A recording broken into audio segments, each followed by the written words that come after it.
called Meghan a hussy, a brazen hussy, because just because the window of her car was down Yeah. and she smiled. So because of that, she's a brazen hussy. So now he has got a lot of women on Twitter now putting brazen hussy in their bios.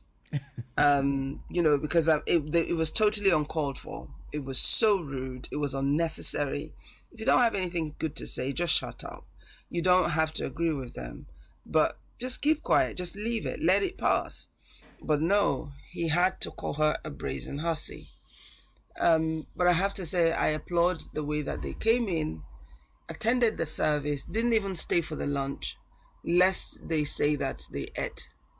And they quietly left. Yeah. I applaud them for that. It was good, and I like the fact that they were also honored. They had their own moment walking into the church alone, and taking their seats. I loved that entry, the entrance. It was great, and it was good to see. It was beautiful, and I also liked to see the love that they had online. People were, highly appreciative of them coming, and of their presence. People were happy to see it, and it was good to see. So yeah, but I think that the Jubilee celebrations itself was lacking somewhat. As Yeah. as much as the concert was delivered excellently, production wise. The production was on par. It was absolutely, fantastic, Yeah. faultless.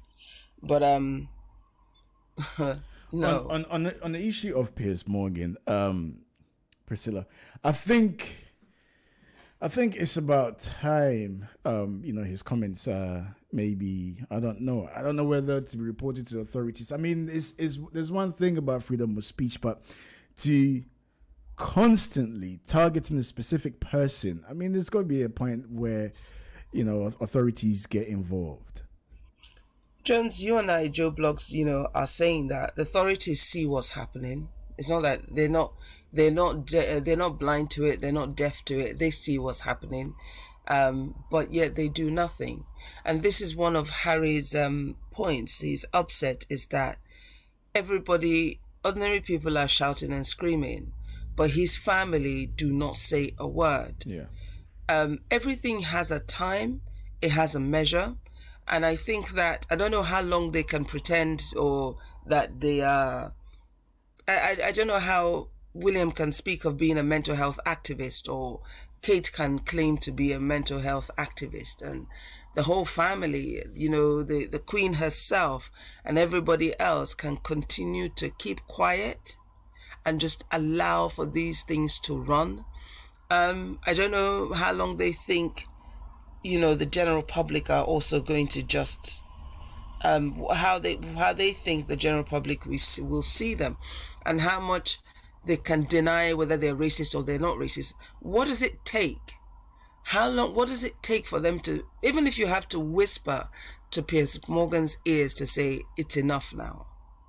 Because there's a time and a place for everything, and it's gotten to the point, and what they don't, whether they realize it or not, is that they are doing all of this because they want more visibility, and they don't want Meghan and Harry to have the visibility. But then you're forcing everybody to turn to them. You're forcing everybody to look at them. You're forcing everybody to notice them. You're forcing everybody to be aware of them and to be aware of you. Mm-hmm. So, but then, you're not getting the same kind of public adoration that you want. Instead, they're getting it. It's about time somebody wakes up in that family and understand that maybe, just maybe, they don't always get their way. Sure. Now, if you're watching us on Facebook, be sure to send in your messages, all right? And I will read your messages out. If you just tune in, we're talking about the aftermath of the Queen's platinum celebration, okay? We spoke about the Queen herself. We've also spoken about the notion that, what does she represent in terms of the Commonwealth countries. It's interesting because as I was talking to Priscilla earlier, I did make mention of the fact that the debate is still ongoing. What does the Commonwealth actually mean? What does she represent? Somebody from a Commonwealth country. Does it still enhances the notion that, look, imperialism is still at hand here? Nothing has really changed. And I made mention again to Priscilla that watching the broadcast, the BBC's coverage, actually, there was a man on there who said, look, when the Queen came on the throne, there was a global view that Britain's influence across the world had declined. But here we are, we still have the Commonwealth. She is the head of the Commonwealth, implying that nothing has really changed. Let's hear your take on that. If you want to call in, you can do so. It's 0778 793 9958. 0778 793 9958. Priscilla, let's move on. Of course, still, at the celebrations, the Prime Minister made an entrance with his wife, and it was interesting because I don't know. I don't know whether I consider myself as a royalist or not, but I do pay attention to what's going on. And there were boos. Some newspapers said there were boos. Some newspapers said there were cheers and boos. Some conservative MPs said, funny that the media will only concentrate on the boos, but there were cheers as well. And it's not surprising this morning that, according to the BBC, there will be a vote of confidence in the Prime Minister, and his Conservative colleagues have to make a serious decision on whether to oust Boris Johnson amid a war in Europe and cost of living crisis here. If 180 Conservative MPs says he should go, there will be a leadership contest and he won't be a candidate. So the question is, will Boris Johnson survive the month of June, Priscilla? Well, Jones, he's survived up to this point. He's been fighting, hasn't he, for his political life? Yes, yeah. But I think, karma is an amazing thing, isn't it? Because when Mrs. May was Prime Minister, Mr. Johnson did not make life easy for her. And, he battled her to the point that she eventually had to go. And here he is now having to battle to remain in office. With regards to the boos, I was watching the thing live, and I heard them booing him. I heard them booing him. They booed him. And I don't know what he had expected. You can't expect people to clap for you when their lives are, I don't know how to describe it. We are all counting the pennies. Do you know what I mean? No matter how well you're doing, the fact that you've had to pay triple for everything right now, triple on the electricity, triple on the gas, triple on your water, triple on insurance. We're paying more on just about everything, including food. Why does he expect people to clap for him? He doesn't. He hasn't shown compassion. He hasn't shown any what's the word I'm looking for? Any sort of empathy, regard for. I mean, we're talking baby food. We're talking about people that were on the breadline are even further. It's just. I mean, MPs have been awarded a pay rise of £2,200. But then you've taken away the extra £20 that was for people who were on benefits. But you've then gone on to increase everything to ensure that everything is increased triple, even though it doesn't have to be that way. Because the energy companies, whilst we were all at home, we were using more energy, whether that was gas or electricity. So they made a lot of money over 2 years. So they can't afford not to charge us this much. But you've said it's okay. They should charge us this much. I mean, what do you expect people to do? Clap for you? No. If they hadn't booed him, I would have been surprised. So they've booed him. They've made their point. They've made it known, and the boos continued yesterday. at the parade. When he showed up at the parade, he was booed again. So those who tried to say he wasn't booed or that it was wrong or what have you, there was a second opportunity and he received, more boos. And so I don't think it was out of place. I think people are just expressing how they feel, and as much as he finds it uncomfortable, he could do better. They could do better, because when you consider the pay rise for the ordinary man, we were clapping for the nurses during the pandemic, and they were awarding themselves during the pandemic £10,000 each. That's what the MPs were being given to work through the pandemic. We clapped for the nurses and the doctors. And then after that, we argued about how much pay rise they should get. I think we've settled on something like within the public sector, I think it's something like 19 pence. As one MP gets £2,200 extra, but the person in the public sector gets 19p extra. Well, that's the nature of conservatives.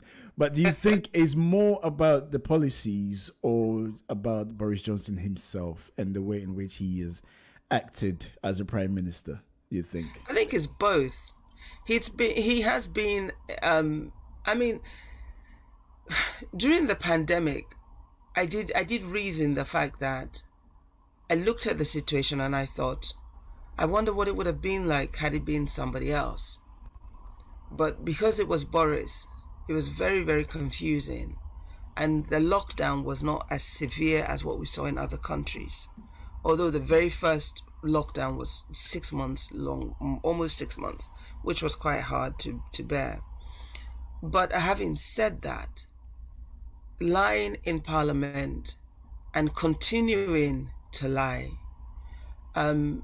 the Partygate situation, being able to have parties at number 10 as frequently as they did, whilst we were not allowed to go and see family. We were not allowed to go and engage with each other. We were not allowed. When we were allowed, it was 15 and then 30 people. But yet they were freely engaging in parties, having a good time. And so many people, lost loved ones. They could not be there. When they went to bury their loved ones, they were left alone, because they weren't allowed for other people to be in attendance. Yeah. There's so much damage has been done. So it's not just a matter of the policies were bad enough, but him breaking the rules and lying about them. So it's both.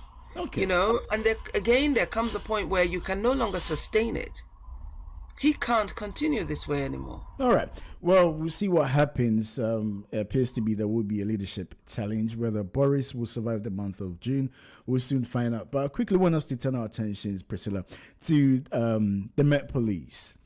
So according to the London Mayor, Sadiq Khan, he said that there's an evidence of systemic sexism, racism, homophobia, discrimination, misogyny in the police force.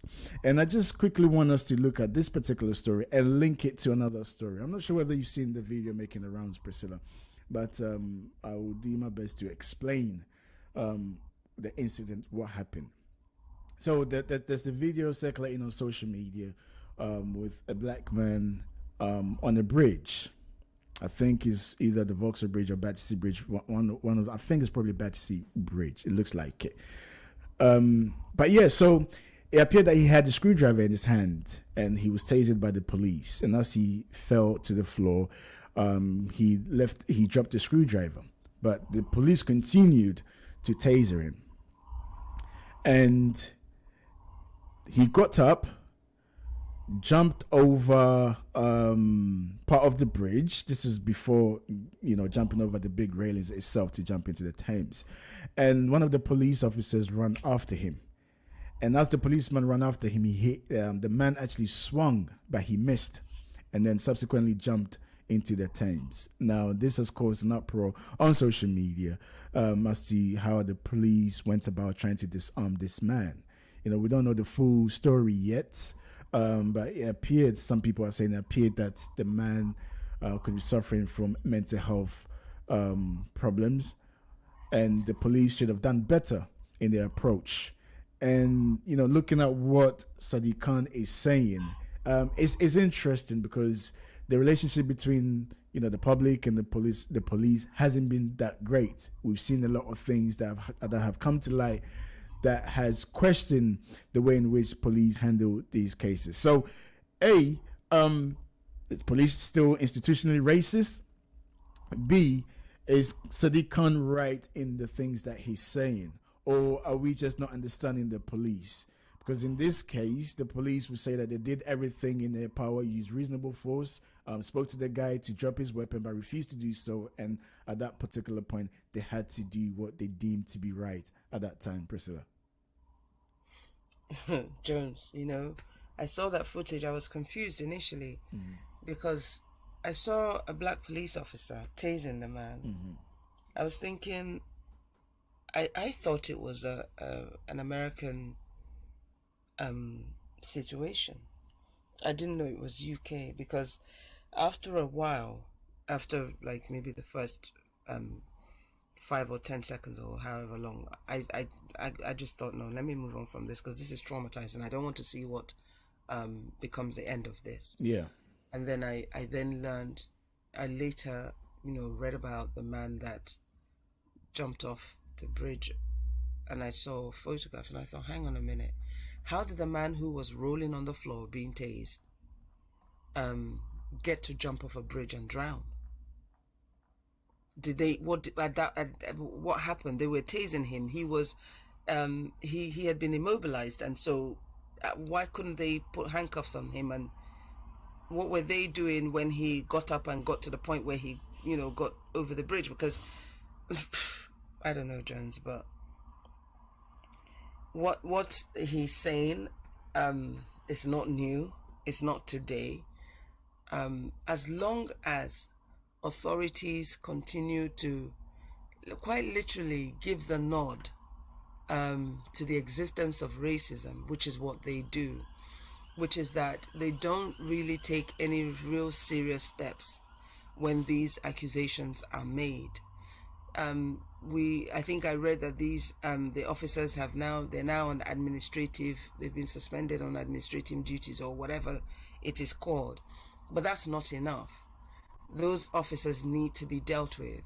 They need to go through the court process, and if it's for manslaughter or whatever, they need to go through that and be imprisoned.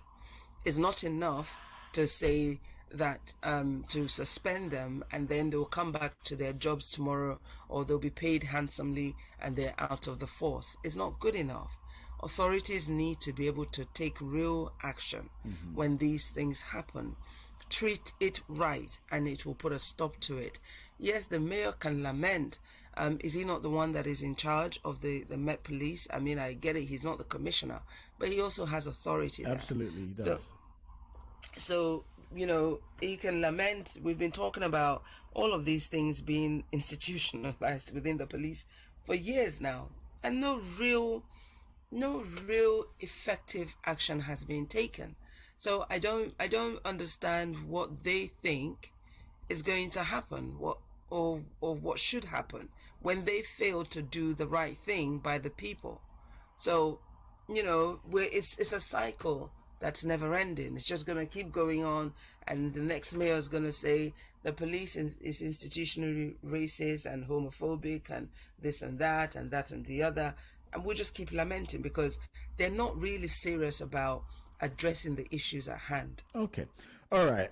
Just to let our listeners know, if you're listening on radio, we're just going to take a quick break. We'll be back shortly. But on Facebook, we'll continue with the conversation. Now, Priscilla, I just want to draw your attention to this because the moment it appeared, and I'm talking about the young man that drowned. Well, yeah, the man that drowned. The moment it appeared that it was a black police officer who actually tasered him, it has sparked the conversation of the fact that that was his fellow black man on the floor. And as a police officer, yes, we understand that he had to do his job. And I think, it triggers emotions where I can see from one angle where people are coming from as, black people are always at the receiving end of injustice. And you happen to be in a position where you could give justice, so to speak, at that particular point, whether it was to apprehend him, cuff him up, and take him away. But he continued to taser the man. What about that notion that, black policemen are also as corrupt as their white counterparts? Because this has been the debate on a lot of platform. They're seen as they use the word sellouts. Jones, I've had a personal experience of that, where a black police officer he literally told me, he said it, I don't care what you have to say. You're just going to do what she says. So I have had personal experience of that. A lot of them, I don't know what the issues are. I don't know why they feel the need to do that. Because I do think that if you arrive on a scene like that and it's your fellow black man, you should be able to attend to them in a way that, you should be able to calm the situation down. And rather than that, they tend to escalate it. And they're so harsh and they're so rough and they're so nasty. And you wonder if they are instructed to do that. And even when you're saying to them, look, this is not necessary. This is not, you might find the white officer might be more inclined to say, well, I think, she might have a point. It's not, we don't have to go that deep. But the black officer, oh my goodness, he is so, because I think he wants to prove that he's not going easy on his people. Sure. I don't know what it is that he's trying to do, but I'm a great believer in, why can't we just speak about this? Why can't you just talk to me rather than shouting at me, or rather than being so forcefully brutal, whatever they're calling the black officers in those groups, if you've had personal experience of it, it's horrible. It's nasty. Because of what I have experienced, I cannot say. I'm sure that there are nice police officers, black police officers, who will probably handle the situation differently, but I'm yet to experience that. It's appalling. It's horrendous. All right, Priscilla, we'll come back to you shortly. We're just going to take a quick break. This is GN Radio UK Morning Breakfast Show with myself, Jones Awuah. We're taking a quick break. We're on the phone with Priscilla. Priscilla is a journalist and also a political analyst joining us. When we come back from the break, we'll move over across the continent and to see what stories are trending across the continent of Africa. Trust me, you don't want to miss this. Don't go nowhere. But before we do so, make sure you send in your comments. Okay, I've seen a few text messages popping up on my screen here. Do you feel, as a black person, when you approach a black police officer, male or female, they tend to be more harder than they ought to be? And what has been your experience? Let us find out. Okay, get in touch and let us know about your experiences. We're taking a quick break. When we come back, we'll continue with our discussion. We'll be back shortly.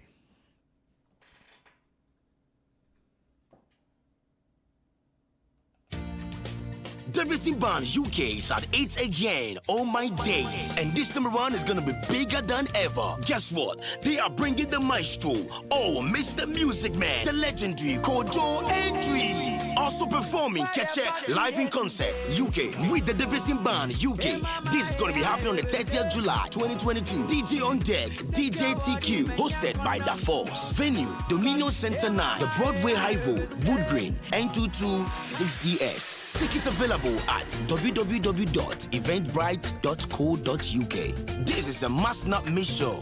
See you there. Yeah.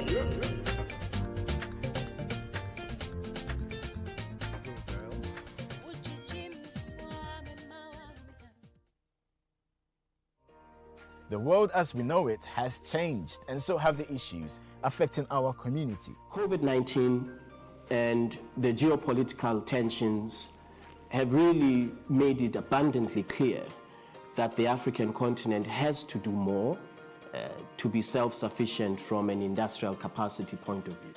Join me, Jones Awuah, on G and Breakfast Show as we look at issues affecting us here in the UK, with a close eye on trending stories across the world. When we invest from the UK into infrastructure in African countries, that it is absolutely transparent. With a focus on Ghana's social and political issues. I mean, it's not about you thinking about, your money, the Sikadiya Basa, is not what our authorities should be thinking about, or officials, but rather they should think about the nation. The Breakfast Show with Jones Awuah, starting 1st of June from 8 a.m. on GN Radio.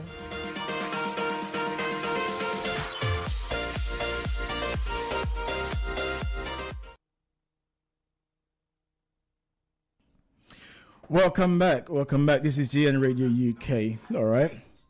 If you want to get in touch, you can do so. And the number to call is 0778 793 9958. 0778 793 9958. Let's read a couple of messages and then we'll move on to other stories as well. This is from James. James is saying, Jones, I have no faith in the police, especially, as Priscilla said, black police officers appear to be the worst. It's almost as if they have to prove a point. And my experiences with them have been horrible. Okay. This is from Michael. Michael is saying that it's almost as if the moment a black police officer wears that uniform, they turn into something else. What happened to being compassionate? What happened to doing your job and doing it properly? The man on the floor was clearly in distress. The police could have handcuffed him. But what did they do? The black police officer kept on tasering him. And that is what happens. Don't trust the police. Okay. This is from Evelyn. Evelyn is saying, Jones, I totally agree with what Priscilla is saying. Black police officers are the worst. I've had my share of experiences with the black police officers. For a white police officer, you can understand because as a black person, they treat us all the same. But for a black police officer, ought to know better. Wow. Keep your thoughts and comments coming in. If you're on Facebook as well, leave your comments on there and I will read them. All right, now let's move on to other stories. And this has been trending on social media. It's a rather unfortunate story. Gunmen have killed church worshippers in Ondo State, southwest Nigeria. The president, Muhammadu Buhari, said only fiends from neither region could have done this dastardly act.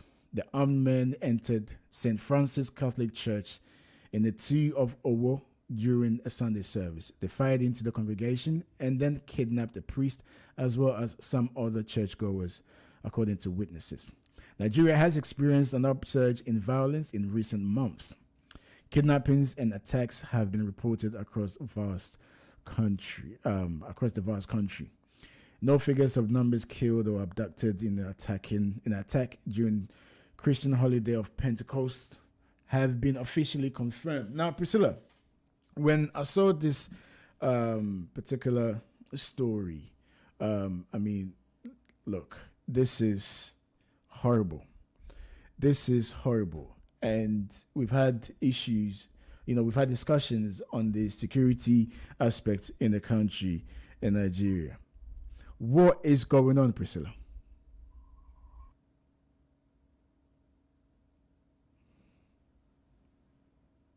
Priscilla, you still there? Okay, looks as if we've lost Priscilla momentarily. We'll try and get her back. As soon as Priscilla comes back on, we will continue with our discussion about the killings that took place on Sunday. Okay. Now, the issue about security is something that has really affected Nigeria in many ways. And especially a country like Nigeria is unprecedented. It's been happening for far too long. Okay, we got Priscilla back on now. Priscilla, as I was saying earlier, what is happening in Nigeria when it comes to security issues? Jones, I don't. Wow. It's so devastating. When it comes to security issues, there seems to be a total lack of it's almost as if Nigeria has gone into the opposite. So instead of dealing with security, they don't deal with it at all, seemingly. Because what seems to be happening, where we have America will have a, the so-called lone shooter that always comes out of nowhere and starts shooting school children. In Nigeria, if you don't have, you have these acclaimed foreigners that just come in and kill rampantly, and they kill without with using the word reckless abandon is because that's what they do already. It's but they this is what happens, and it has been happening throughout the country, and there hasn't been much being done to curb it, to prevent it, to protect the lives and properties of Nigerians. So the insecurity situation in Nigeria has really become so bad, so dangerous. I mean, don't get me wrong. We're seldom ever told the number of people that are killed in the city of London in any given day. Yeah. And they are a lot. Mm-hmm. So, but we don't focus on that. So most of us tend to think that London is, very safe. And it is to a degree. But the situation in Nigeria, and it's, we can no longer just sort of say that, because what it is clearly is that it's a terrorist situation. There seems to be this operation going on where the innocent are just being taken out. I don't accept. The government will want to describe it as bandits. Mm-hmm. Bandits are the ones that are causing this. Nigerians often speak of a particular ethnic group, the Fulanis. Yes. They are the ones who have surfaced in recent time to become that have been acting in this way for some time now. But then the government were not happy with that and said they should, and would rather say it was bandits who were doing it. When you speak of bandits, you're speaking of a group of individuals who are maybe just some kind of a menace to society, but this is actual acts of terrorism. It's not just a bandit. It's not as simple as an act being carried out by bandits, because these people have the kind of weapons that they have. How did they come by it? How did they pay for it? How were they able to access it?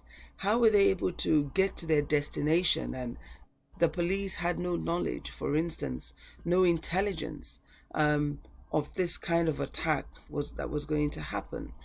How is it that the police are never able to apprehend on the spot and deal with? Although I think I came across something that said that some of them had been arrested. But them being arrested is not sufficient, because in Nigeria they get arrested and sometimes you don't hear beyond that what happened after the arrest. Were they taken to court? Are they imprisoned? What's happened to them? And so this continues to happen throughout the country. And the government, will sometimes say nothing.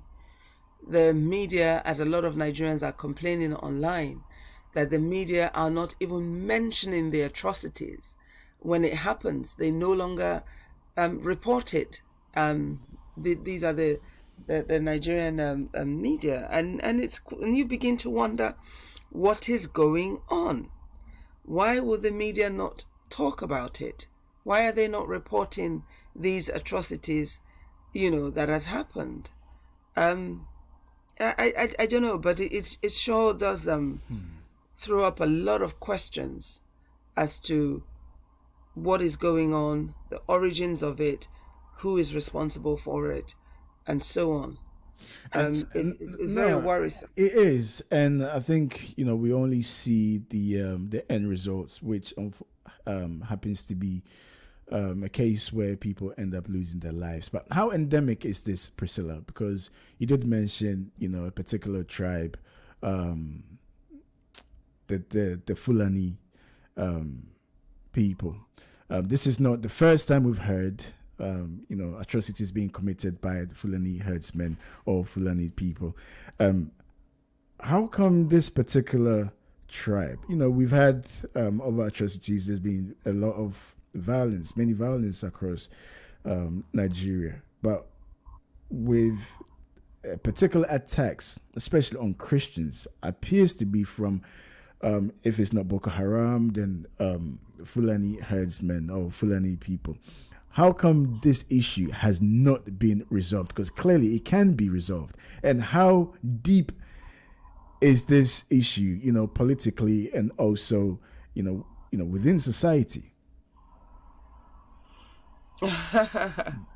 It's very deep. It is very, it seems to be very deep.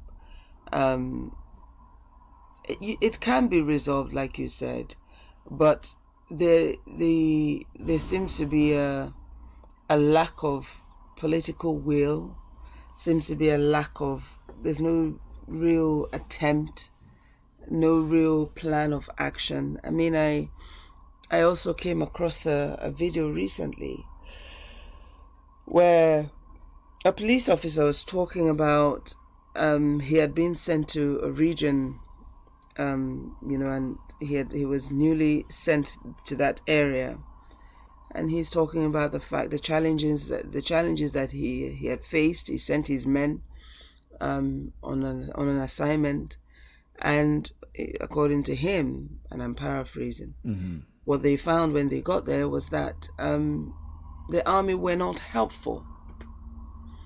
So in other words, suggesting that the army themselves are part of the problem. So if the army are part of the problem, as he suggested, and the police are part of the problem, then the politicians are just folding their arms, seemingly doing nothing. And it's almost the ordinary man is left to fend for themselves, to protect themselves.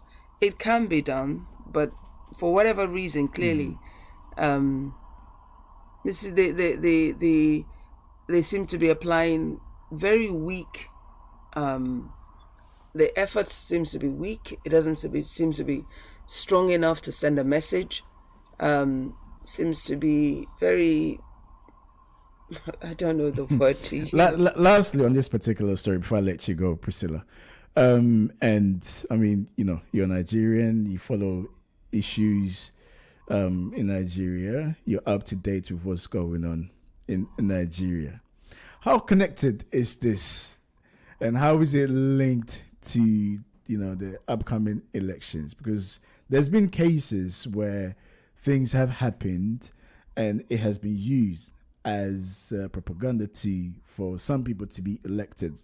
Well, this has been some of the discussions that have been had, behind closed doors, that whenever there's an election, some of these atrocities do happen. I mean, I just want us to be able to, if it's not true, it's not true. If there's an element of truth in it, then, we can put it out there for our listeners to know, because you tend to realize the ones who happen to be the victims are the ones that are always saying this and saying that, look, whenever there is an election coming up, these type of atrocities happen. We had it at a time where the Boko Haram abducted the girls. This was during, I think it was the 2015 elections, actually. And, subsequent elections, we've seen an upsurge in violence. Is there any truth at all in this? There's no doubt that there's always, these things happen prior to election times, and they're used as a tool, I suppose. But I think that the situation of insecurity in Nigeria is one that has been going on for some time. I think it's been going on throughout. It's gotten worse, as it were, throughout this administration. So it's no longer a matter. I can't really say that this is linked to the upcoming election that is coming, because this type of killing killings and kidnappings and all sorts have been happening for years now, and not much has been done about it. It's been, as one senator puts it, they treat it with deodorant, I think was what he said. So it's not I can't say that this one is specifically linked. I have no idea if it is, but what I have observed is that this level of violence, this level of killings, this level of attacks is something that have been commonplace for years now, and we've been seeing it over and over and over and over. And it's the lack of real serious will to deal with it that has allowed it, I suppose, to spread. So it's not I don't know, it's no longer, we can't sort of just sit back and say, oh, like I said earlier, that these are this particular group that are doing it as such, because this is looking more like terrorists are in operation in the country, and it is just being allowed to spread. It's just being allowed to happen, and something needs to be done to curb it. It's very interesting because there is a video that has gone viral. No, I'm not going to mention that today. Let me go back and get the details of the organization that she represents and her name, and then I'll be able to say, Sure. This is what she said. Okay. Because she was suggesting that there were foreign elements that were aiding these terrorist attacks. Okay. Well, we'll keep a close eye on this particular story. But for now, Priscilla, thank you very much for joining us this morning. Always a pleasure, Jones. Thank you so much for having me. That was Priscilla Awuah. Priscilla is a broadcaster and a political analyst and a very good friend of mine as well. So there you have it. Let's read a few messages that have come through on social media. This is from William. How you doing, William? I know William personally. William said, I always say, if you arm the English police, only blacks and ethnic minorities will suffer. William is referring to the story of the young black man who was tasered and later on ended up jumping over the bridge and has now been reported to have died. According to William, stats say that since they armed them with tasers, blacks and ethnic minorities have been tased the most. Imagine if tasers were guns. William goes on to say, I like this lady's response. That is what I have been saying to you, Jones. So, according to William, black police officers appear to be worse. In this situation, William felt that since the man was already tasered, there was no need for the police to carry on tasering him. The man had dropped his screwdriver, the weapon that he carried. He had already dropped it, and as such, he should have been handcuffed, or the police should have used a better technique to disarm him. Now the man has been pronounced dead. Keep your thoughts and comments coming in. Okay, now let me take a few more messages on what we just discussed. The story of gunmen that have killed has been reported. Now, this is The Guardian. Now, 50 men have been reported to have died as a result of the gunmen marching into a church in Nigeria and killing worshippers. And also, dozens are being treated for injuries. So this is an unfortunate circumstance. This is an unfortunate situation that's happened in Nigeria.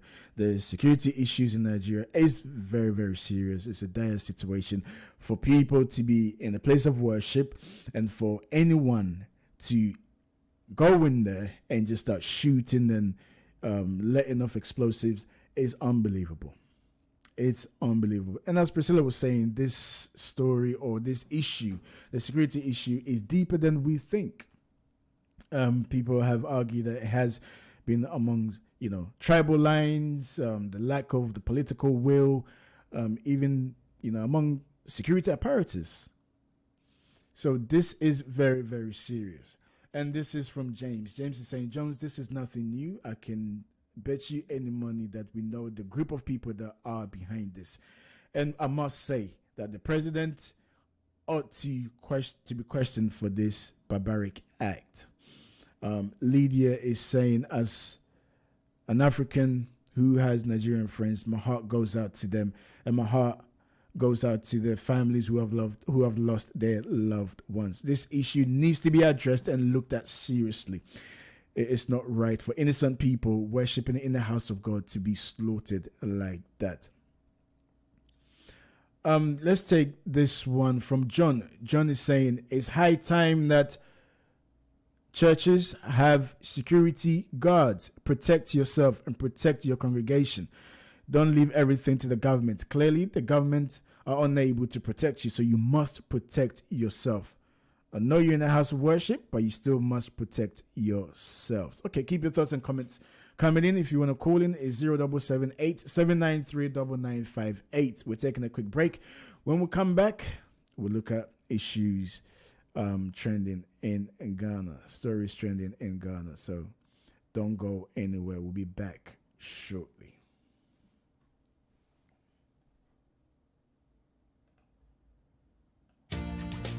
Davidson Band UK is at 8 again, all my days. And this time around is gonna be bigger than ever. Guess what? They are bringing the maestro, Mr. Music Man, the legendary Kojo Andriod. Also performing Keche live in concert UK with the Davidson Band UK. This is gonna be happening on the 30th July 2022. DJ on deck, DJ TQ, hosted by Da Force. Venue, Dominion Center 9, the Broadway High Road, Wood Green, N2260S. Tickets available at www.eventbrite.co.uk. This is a must not miss show.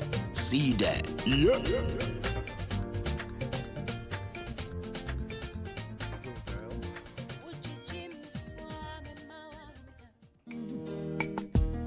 Hobi benyawa efiyade Ayampo ewiase so bi benyawa ene yare nanso pastanti shalo bepie mu o man mu de menti so bia de yare asiri obi da won a wakɔ me hɔ nyinaa ya dansedie nko a onyame nam ne dom so ayi akyɛ na ko a ye nanan mo bi biduru a no mo de sa yare wa ɛma ebi mu di mfinhyia wɔ ha ne aduonu ɛne wɔ ha ne akyire no ɔde bepie ya man mu a sabre de ɔde gye yankwa dodo no a na ɔ diabetes, high blood pressure, stroke, high cholesterol, koko, anasa ni dane, ana obi a wani so ye usisi, arthritis, anasa sasabro, fibroid, skin rashes, bema o yire fra o comfort, e won paso, ana oba wo pa wo. Inti Shalom Herbal, e your last stop. Ono de, wode yanya ye krom, ma, ene ye nubina, ene sabre ode san yare. Sama mo yare bi din a, na no ntia se oni na duro. Gise wadru pastor Inti Shalom Herbal. Asye, ansa no wate de America na see. Enti wo a wutie me. Yare ba no wagye atum se we dia wo yare no.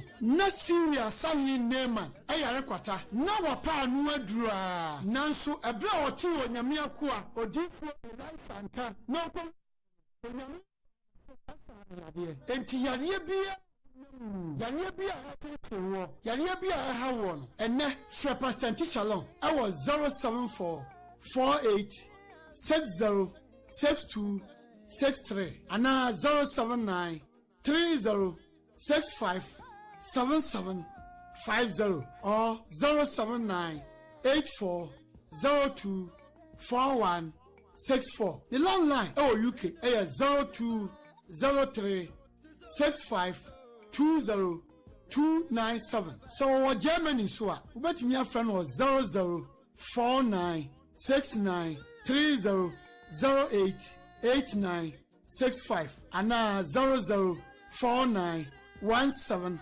63 70 43 518.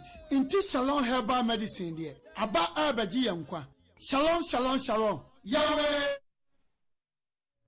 Davidson Band UK is at 8 again, all my days. And this time around is gonna be bigger than ever. Guess what? They are bringing the maestro, Mr. Music Man, the legendary Kojo Andriod. Also performing Keche live in concert UK with the Davidson Band UK. This is gonna be happening on the 30th July 2022. DJ on deck, DJ TQ, hosted by Da Force. Venue, Dominion Center 9, the Broadway High Road, Wood Green, N2260S. Tickets available at www.eventbrite.co.uk. This is a must not miss show. See you there. Yeah.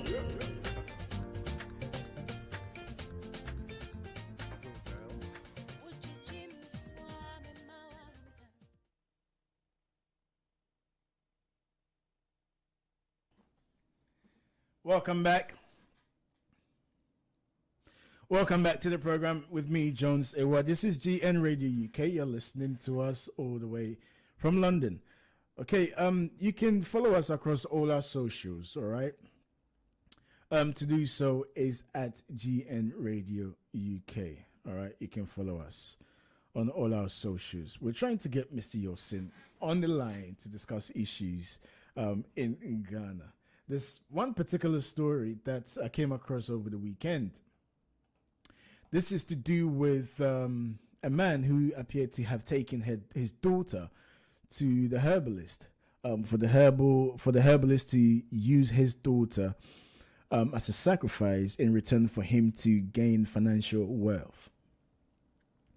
And I thought this was interesting because we've heard these type of stories so many times. It's not only peculiar to Ghana alone, but many of the African countries and also other Asian countries, a lot of places across the world. So I thought it would be important to actually discuss this issue and to find out why many people pursue this route to riches.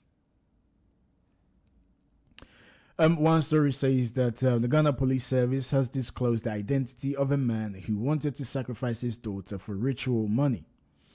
According to the police, his name is Evans Opong, a 42-year-old businessman and a resident of Fisi Amansaman in the Greater Accra region. His daughter, according to the police, is said to be 11 years old. Evans, should I say, took his daughter to a native priest at Oyibikom in Accra for ritual purposes on Friday, but was arrested by the police after the priest collaborated with the police. So here we are. A 42-year-old businessman, apparently. I don't know what a businessman will be doing if he's a businessman indeed, took his daughter to be sacrificed. Now, what does this say about, people within society? What would drive an individual to come to the conclusion or to even think or attempt to take his child to be slaughtered in return for them to gain wealth? Now, this is not anything new. There has been cases where these type of things have happened. It's sad because watching the video, the young girl was just sitting down, not knowing that she was going to be sacrificed. What would possess an individual to even act or think like this? What is the world coming to? Okay, so let's play this clip right here. I know you probably won't see the video, but I just want to play the clip. This is where the man was apprehended by the police as the herbalist planned with the police for his arrest. Let's listen.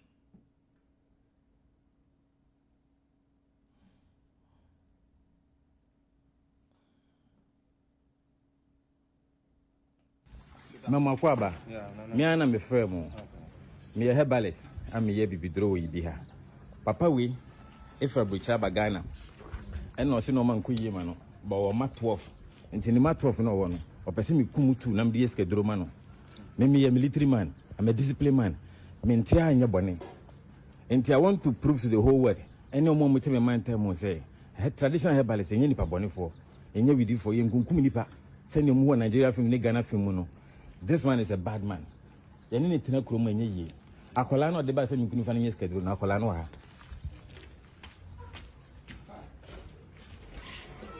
Oh, how are you? Okay, my name is Nane Dubois Jr. Okay? What's the name of your father? Evans Opon. Okay. Your father brought you here so that I'll kill you, so that he'll get money. So he brought, don't be scared, my daughter, don't be scared. So I brought the police in to come and save you. So the police will take care of you, okay? The man is a policeman, they'll take care of you, okay? Okay.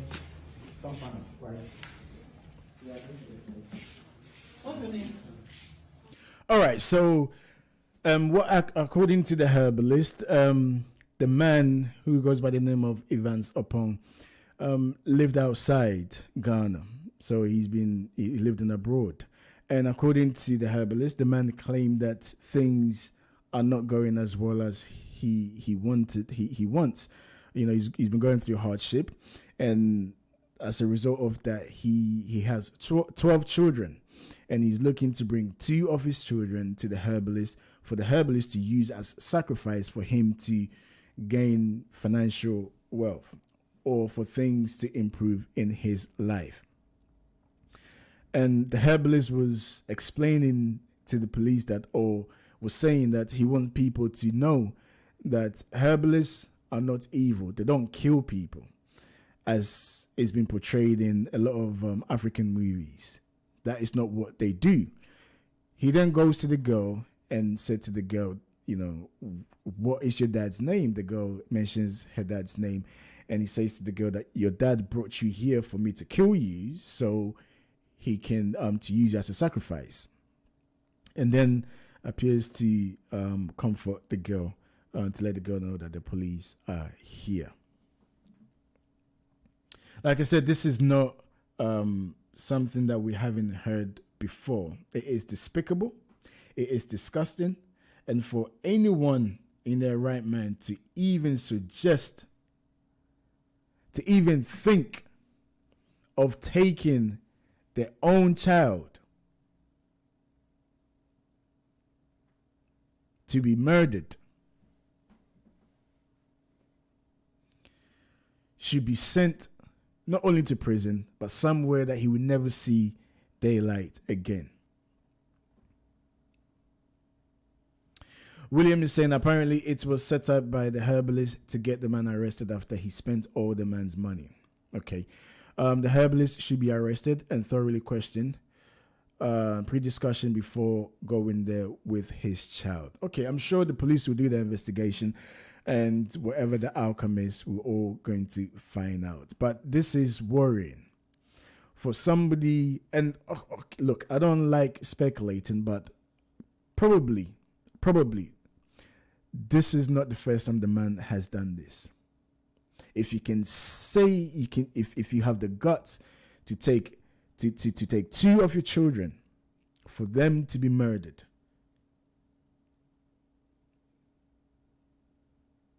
there's a lot that he needs to answer for. Why do these things happen? I don't know. Maybe you can tell me. I don't know.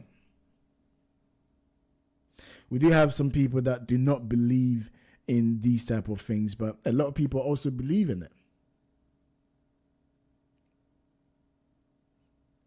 In modern Ghana, to think that the way to have a successful life is by sacrificing your own blood, then I don't know where we're going as a society. Look what's happening across the world. People need to realize that, look, as hard as it may be, you're not the only person facing hardship. We'll continue to keep our eyes on that particular story and see how that story develops. And I'm sure the police will find out more details. And also the herbalist, as William was questioning, you know, we see what happens. What was the prior conversations to the man going there? You know, I'm sure everything will come to light. Another particular story that I want to look at is the building of a cathedral in Ghana. Okay, the building of cathedral in Ghana. Now, there's been a lot of discussion on this particular project by the current government. And this story, I thought, again, was interesting because according to this report on Ghana Web, there are 40 traditional cathedrals in Ghana. And the question is, has it attracted tourists? Has it helped the tourism sector in any shape or form? Because this has been the line of the debate for people who support the building of the cathedral. That, you know, it would be good for tourism, People will come there. It will drive the tourism sector. However, according to the reports, there are 40 traditional cathedrals. The president, Nana Dankwa Akufo-Addo, is building Ghana a new ultra-modern cathedral that is aimed to attract many tourists and boost Ghana's economy. At least one other thing too is clear about this new national cathedral. It is in fulfillment, of the president's personal pledge to God. Okay, now that's interesting. When completed, the $350 million National Cathedral will include the largest Bible museum in the world, among other components that will make up its unique feature. And I quote, "We are going to build the biggest Bible museum in the world in terms of space, content, and technology. If Ghana is able to build this cathedral, it's going to be very iconic," Reverend Kusi Boateng, the Secretary of the Board of Trustees of the National Cathedral, said in December in 2021. So I just want us to focus on this particular part. The National Cathedral, it is the fulfillment of the president's personal pledge to God. It is the president's fulfillment pledge to God.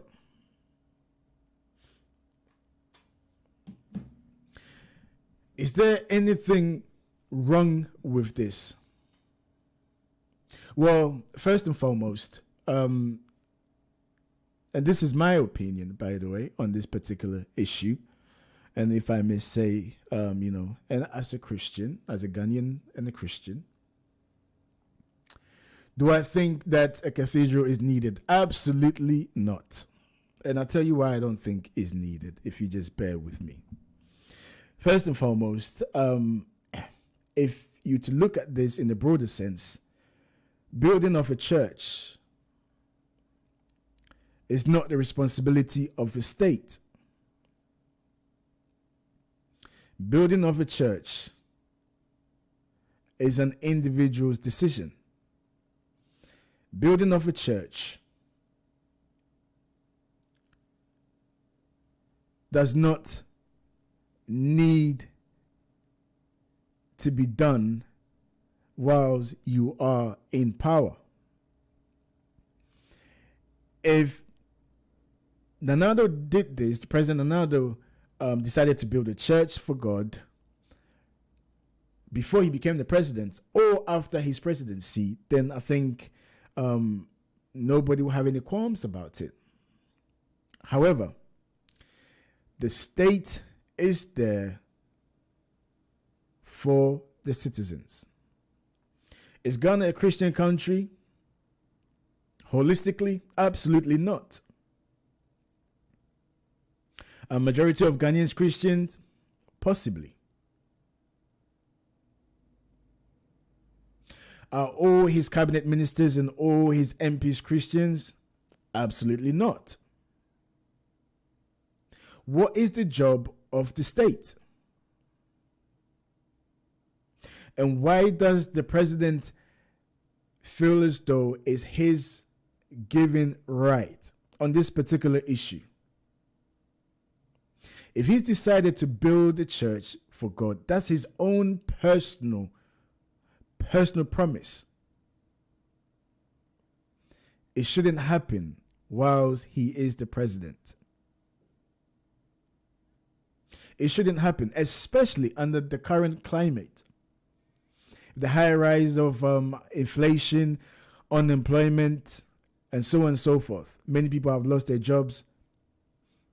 Coming out of the COVID pandemic, and the level of poverty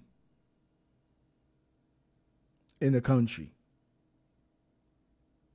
And I strongly disagree with anyone who backs this policy.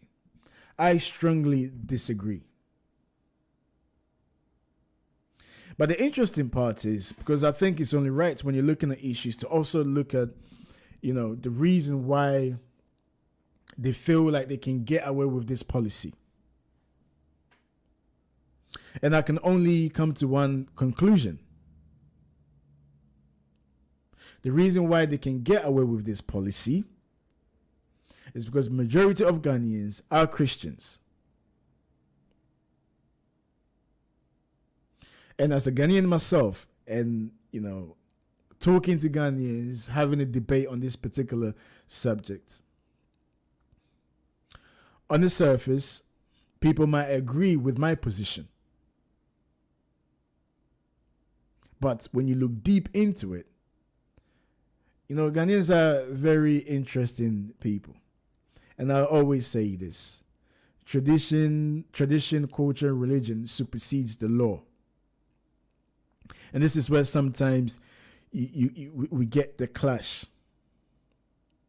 Because if we're operating under the nation, quote unquote, the nation state system, then it shouldn't be up to the government to erect a building, a religious building as such. But the reason why the government has gotten away with this policy is because the government knows the majority of Ghanaians are Christians, and Christians will not go against the building of a church or cathedral in the name of God. They wouldn't. And as such, politicians will find it very difficult to oppose this policy. Why would they find it difficult? Because come election time, it will go against them. And I'm yet to find any prominent pastor or priest or a church leader that opposes this policy. I'm yet to find out. And these leaders carry weight within society. So tell me, if the leaders cannot look at this policy and say to the president, listen, it's a fantastic idea, we don't oppose it, however, under the circumstances that we find ourselves in, our people find themselves in, this is not the right time to build this cathedral. And so you understand why politicians, a lot of politicians, cannot really oppose this policy. They can't really oppose it. Listen, it's high time that I'm not saying we should put our religious beliefs aside, but there's a clear distinction of the states and religion. What there ought to be. Because if we don't do that, because right now this is a precedence, okay, set by the current president. Who knows how many years down the line another president will come in and say it is his or her pledge to God to do something. I mean, look, I don't want to say anything and cast any assertions, but you get my drift. You get where I'm going with this. Nothing wrong with worshiping God. Nothing wrong with wanting to build a cathedral for God. No, absolutely nothing wrong. But there is something wrong if you, the president, decides to do so. There are many churches in Ghana, as I read to you earlier, by the reports posted on Ghana Web. 40 traditional cathedrals are in Ghana, but have all failed to boost the tourism sector. I mean, this is serious, and we have to look at it as such. Look, it goes beyond the pettiness of, as I've mentioned, people are struggling, but we've got money for cathedrals, but we don't have money for people. People are struggling, the day-to-day lives. There's inflation, things are expensive, but you have money for cathedral. Now, whether it is through charitable means or not, I don't think right about now, as a president, current president, to go for this policy. And this is my take. Because who knows? And next president will come in and say that, look, I want to do this for my God. They don't necessarily have to be Christians or Muslims. And I think if we're not careful as a country, what is happening now will have a massive impact in the coming years. Because this has been done by this person, another person that comes in office will use this as a precedence to also do whatever they claim fit for their God. And I know people are listening right now thinking that, especially Christians, not all, some Christians might think that, I'm against Christianity. No, I'm not. I'm not against Christianity. I'm not against the faith. I'm not against the religion. I'm not against the Bible. I'm not against God, full stop. I'm not. However, there is a problem. If at this current climate, the government is pursuing the building of a cathedral, there's a fundamental issue here that needs to be addressed. It's a big, big problem. And as a nation, if we cannot discuss this, then who knows what's going to happen? Young men and women are struggling. We speak to our brothers and sisters back home. And we know what is happening right now. So what will Ghanaians say? 30 years down the line, 20 years down the line, a new president comes in and says, I'm doing so and so for my God. What happens then? What happens? Let me hear your take on this. 0778 793 9958. 0778 793 9958. William is saying, I agree with you, Jones, on this topic. I strongly oppose also, especially when children are still studying under trees and don't have books and chairs to sit on. The money going into the building of the cathedral could be used to address some of the issues I've stated. Absolutely, I agree with you, William. In the 21st century, look at the economy of Ghana, the GDP per capita, the level of unemployment. Children still studying under trees. And we're concentrating, or our aim is to build a cathedral. What is cathedral going to do? What would it serve? What will a cathedral serve? Please don't tell me that it's going to boost the tourism sector. I think that's a lame excuse. A very, very lame excuse at that. Ghana's tourism sector is not struggling. We saw the year of return. We saw what happened. Ghana has become probably one of the biggest tourism destinations across West Africa, if I'm not mistaken. So the notion that this will attract more tourists into the country is absurd, ridiculous, absolutely ridiculous. Absolutely ridiculous.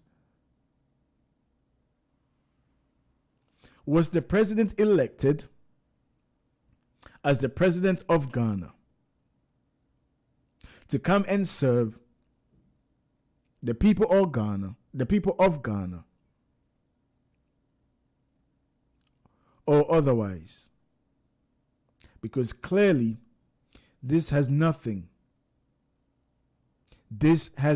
And by anyway, if we go by the Christian faith, you're not meant to show compassion Are you not meant to help the poor and the needy? Somebody probably sitting there scratching their head saying that, he came with the policy of free education, free SHS. And absolutely, that's fantastic. That's what you were voted to do, to fix the problem of the country. To fix the problem of the country, or to come up with solutions. Building of cathedral will not solve the problem of the young boy or girl who has to cross a river to go to school. The young boy or girl who is not employed. The young boy or girl who, to make ends meet, is difficult for them on a daily basis. Besides, is faith, religion not meant to be a personal thing? I mean, I go to Ghana on a regular basis. I try my best to go to Ghana every year. And we see the churches. Beautiful churches. A beautiful edifice built to praise God. And there's nothing wrong with that, if it's done by the individual. But for the president to say that this was his personal pledge to God, there's a big, big problem. And we ought to say so as Ghanaians collectively.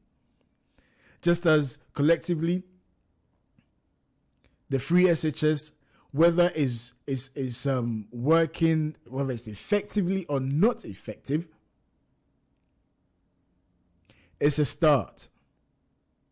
And the more they invest in the free SHS, it will get somewhere, because it has given some people opportunities to be educated. And now that we live in a globalized world, if you're not educated, then you're left behind. So education is key, is paramount to the development of a nation. So we commend the president for that policy. However, on the policy of building a cathedral, has to be condemned. It has to be. I hold no grudges. It has to be condemned and looked at again. If he wants, when he exits from the Flagstaff House and he wants to take on this project to build a cathedral, so be it. He can do so, okay? Because he's not at the helm of affairs. However, whilst the president of the Republic of Ghana, to say that this is a pledge you made to God and you want to fulfill that pledge as a president, I'm sorry to say this is wrong on all levels. Absolutely wrong. Okay, let's take a few messages before we round up on today's show. This is from Ejekumi. Ejekumi is saying, Jones, I agree with you 100%. As an MPP supporter, this is something that I've spoken against. However, whenever I try to speak about this particular issue, people always attack me. Well, Ejekumi, you're not the only person. James has texted again. Jones, thank you very much for raising this. Whenever I discuss this with my MPP supporters, I always get attacked that we shouldn't talk about this. It is for the glory of God. Like I keep saying. Let me just apologize to Rita Francis and Nana Kwame. I've not been able to read your messages because, time is far spent. I understand. It's difficult. It's a tough conversation to have. As a person who supports the current government, I know that it will be difficult for you. But I always say this to Ghanaians. You have to think as a Ghanaian first before anything else. Well, I'm done for another day. Make sure you carry on the conversation on our Facebook page. My name is Jones Awuah. Thank you very much for tuning in this morning. We'll do it again tomorrow morning from 8 a.m. on GN Radio UK. Coming up next, we'll bring you Legal Hour. Abinel Law Solicitors will be here to discuss issues to do with domestic violence, so make sure you stay tuned. Tell a friend to tell a friend to tell a friend. If you have any questions on that regards, make sure you stay tuned and get your solutions. My name is Jones Awuah. Thank you very much for staying tuned. I'm done for another day. All being well, I'll see you tomorrow. Look after yourself and stay safe. Catch you tomorrow. Goodbye. Davison Band UK is at 8 again. Oh my days. And this time around is gonna be bigger than ever. Guess what? They are bringing the maestro. Oh, Mr. Music Man. The legendary Jones Awuah.